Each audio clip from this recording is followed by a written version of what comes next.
نه به انسان پوهه چې کله ته سبحان الله وې د مانځه نه پس اله به ستا سبحان الله په زړه اثر کوي چې ته دا وې سبحان الله پاک دی د الله تعالی ته اوس په تصور کې دا وې پاک دی د الله تعالی د شریک نه سبحان الله پاک دی د الله تعالی د څه نه د هر نقص نه سبحان الله پاک دی د الله تعالی د مثل نه سبحان الله پاک دی د الله تعالی د جهالت نه بیا به تعالی خوند درکوي بیا الحمدلله وې الحمدلله ټول د خدای توب صفاتونه دي د الله تعالی لپاره تصور کې تدا وي چې څونه غټ اسمانه پیدا کړی دی په دې باندې د الله تعالی مستحق دی چې صفت وکړي شي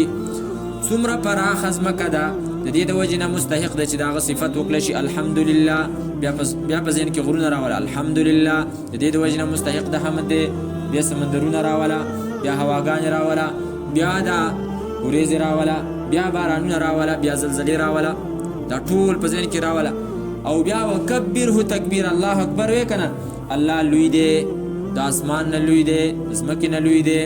د هر چا د زور نه لوی دی دا ټول په دې انداز باندې چې ته د یو مازه نه پس سبحان الله الحمدلله په دې انداز وې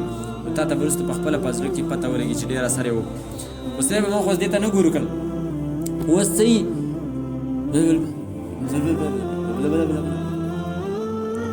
هغه جیسے ایک دوم نه پوره کېږي په دې کې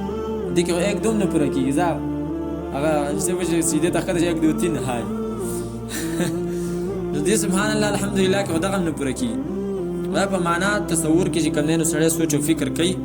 بیا دا غټ ذکر جوړیږي سړی په ځړ باندې اثر کوي